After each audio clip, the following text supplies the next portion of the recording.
situation where they came to look their best on this Sunday morning. They came to give God their all. If all they had was overalls, that's what they wore. If all they had was rough up jeans, that's what they wore. If all they had was what they worked in that last week, that's what they wore. They recognized that I'm going to come to God just as I am, without one plea. They realized that whatever I have, it's His anyway. So I'm going to give back unto Him. They realized that as Jesus died on that old rugged cross, as we come to recognize Lord's Supper on today, remembering what Christ did on the cross, the sacrifices He made, the sacrifice that He went to the cross, not for Him, not for anything He did, but to save a wretch like you and me. Somebody He didn't even know. Somebody He didn't even realize He was doing. He was doing it for generations past, for the generations in the future. Even though we would still turn our back on Him. Even though He would still be despised and rejected of men. Even though He would still be stabbed in the back and talked about. He still went to die for us anyway. That's what we've come to observe on today. Thanking Him for His sacrifice. Thanking Him for what He did on Calvary's cross. Here at Hill Street, we practice open communion. That is, that if you know Jesus and the pardon of your sin, and no matter Christian denomination is wrong, as you know that it's the blood that gives you strength. That it'll never lose its power. As long as you know Jesus, we welcome you to commune with us. However, if you don't know Jesus and the pardon of your sin, we ask that you refrain from taking it. As Paul teaches, it is damnation to one's own soul. With that, we welcome you to the Lord's table.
Disciples in that upper room on that fateful day.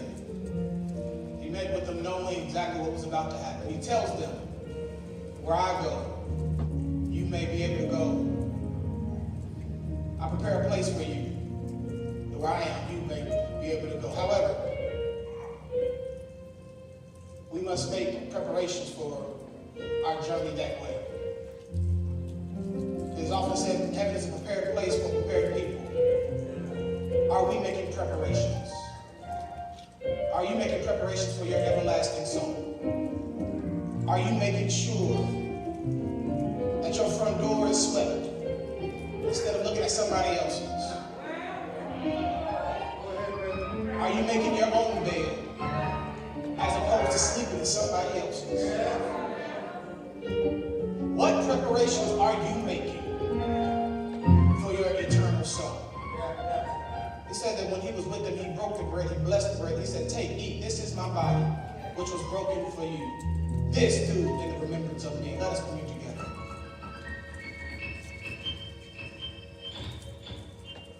Lord, thank Bible you, Jesus. also took the cup when he had supped, saying, drink, this is the New Testament in my blood. As often as you drink of it, do it in the remembrance of me. Do it remembering that one day I was lost. Yes, sir. He died on the cross.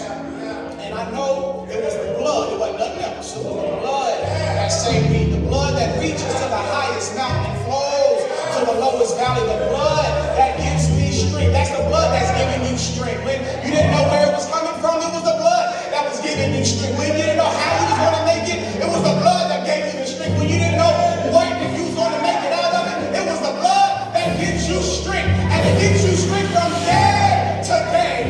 From day to day. It will never lose its power. Let us commune together. God, we thank you. We thank you for your sacrifice. We thank you for what you have done. But we thank you for what you are doing. We bless your most holy and righteous name. Because you didn't have to do it.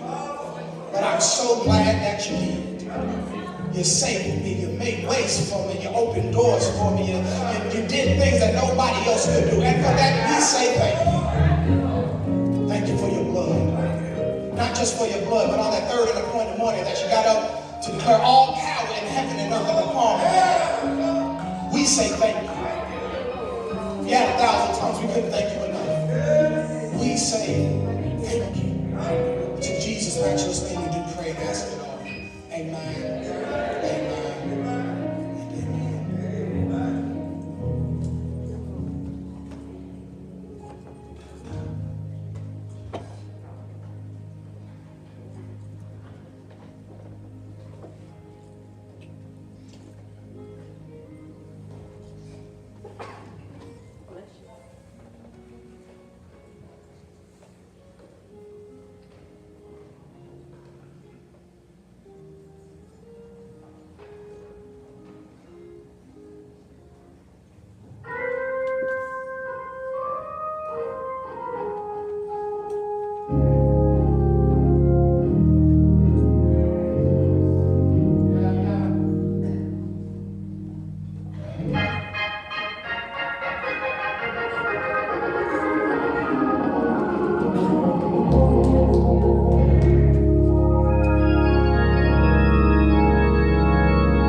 which we are recognizing and realizing.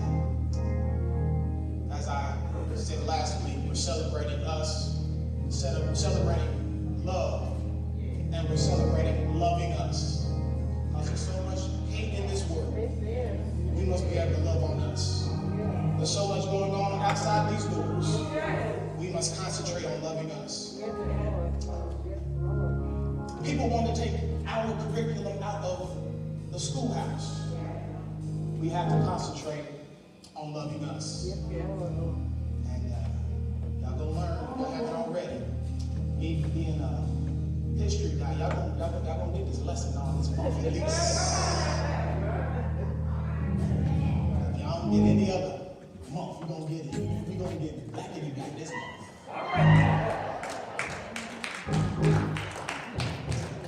But it's just in remembrance of who God made us. Made us to be a resilient people. Made us to be a strong people.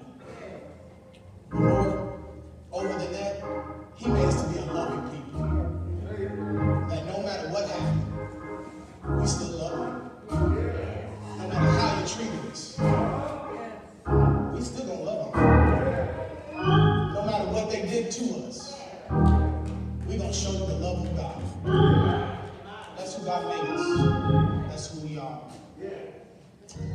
So first lesson on this month comes out of the Gospel according to Mark.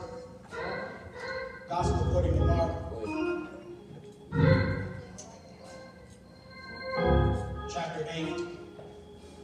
If you have that, if you rest on your feet, it will also be on the screens.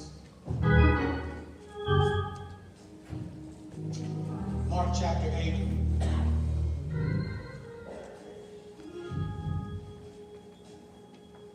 Reads, during those days, another large crowd gathered. Since they had nothing to eat, Jesus called his disciples to him and said, I have compassion for these people. They have already been with me 3 days, and I have given them nothing to eat. If I send them home hungry, they will collapse on the way. Because some of them have come a long distance. His disciples answered, but where in this remote place can we get enough bread to feed them?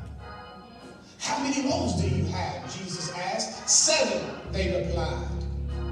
He told the crowd to sit down on the ground. When he had the 7 loaves and given thanks, he broke them and gave them to the disciples to distribute to the people. And they did so. And they had a few small fish as well. And he gave thanks for them and also told the disciples to distribute them. The people ate and were satisfied. You may be seated. For a few moments, I was speaking about the thought of he did it again. He did it again. He did it again. Last week I told you that our people, we come from a people that did more with less. We come from a heritage of people that knew how to turn nothing into something. So we were given scraps that the master gave out, but we learned what to do with something that somebody else thought was left over. Yeah, we'll talk about our own soul food dishes, but we had to eat what we was given. Big Mama knew that we had to eat. We had to be able to eat everything from the rooter to the tutor. Remember me on Thanksgiving, because I still eat the tutor. All right, don't be hating. And talking to some folk that had nothing, that couldn't go nowhere, that had no upward mobility, that there was no way you could make ends meet, but somehow God turned nothing into something. I didn't have no money, but the bill was still paid. The doctor told you it was some bad news, but you still got healed. You didn't know where the next bill was coming from, but you didn't go to bed hungry. God turned nothing into something. We did more with less. I mean, look at us now. We're sitting in a multi-million-dollar worship facility on Dixie Highway. A designation that glorifies and deifies an insurrectionist and rebellious confederacy that literally committed treason because they wanted the right to own people who look like you and I. I told you it was going to get tradition that we're told as all we were was slaves, that all we were victims, not realizing the accomplishments we've made and how we've overcome. We didn't just take slavery. We don't celebrate nor cry about the fact that we were enslaved, but we fought for freedom. We fought for independence. They prayed that their children would not fall in the same fate. Throughout American history, everything was thrown at us to keep us down, to keep us intimidated, to keep us subservient, but we've outlasted what somebody else wanted to do to us. And I don't know about you, but the enemy tried to throw something at you last year, but you can tell them that it didn't work. You tried to keep me down last year, but it didn't work. You tried to take me out last year, but it didn't work. How do I know it didn't work? Because you're still here, my God. You're still fighting. You're still working. You might be hurt, but you're still here. You might be broke, but you're still here. You might be mad, but you're still here. You might not feel the best, but you are still here. What the enemy meant for evil, God meant it for your good. We'll complain about our history of slavery and then we don't really want to hear about it, nor do we want to see it. But when we look at our criminal justice system, we have more prisoners and those wrapped up in the system than we ever did slaves. That the 13th Amendment of these United States Constitution literally reads that slavery is legal for punishment for a crime. We'll get upset when we hear stories of George Floyd and Breonna Taylor and Tyre Nichols, but can't figure out why Jimmy Lee Jackson and Emmett Till and so many others suffered the fate that they did. That the reason the Black Panthers were established was because of self-defense from those that were sworn to protect us. Now we got those killing us in the streets in black and in blue. I can't hear nobody. We're not realizing and understanding that the God that got us through before, the God that got us through emancipation, the God that got us through segregation and Jim Crow, that's getting us through every step of the way from a government and a people that would have us systematically excluded. That God that did that, I know we're not there yet. I know the more things change, the more things stay the same. But that God that blessed our grandparents and our great-grandparents is the same God that's going to get us out of this one. It's that God. That God that we've left. So we'll want the prayer vigil and the balloon release after they died, but we'll bring them the prayer meeting when they was alive.